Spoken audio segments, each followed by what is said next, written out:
You are watching 100 Word Story written and voice over by KM Khalid.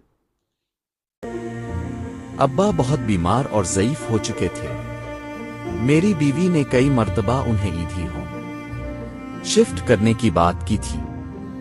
خواب میں امی جان تشریف لائیں۔ میں نے گود میں سر رکھنا چاہا، لیکن انہوں نے میرا سر جھٹک دیا۔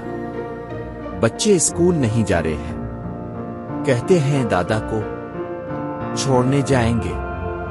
بیوی کی آواز میں خوشی تھی۔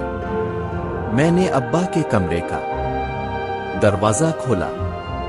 ابا کھلی آنکھوں سے شاید میری طرف ہی دیکھ رہے تھے۔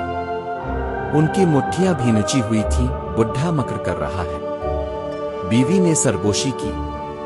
ابا ایدھی ہوم کی بجائے ابدھی ہوم جا چکے تھے۔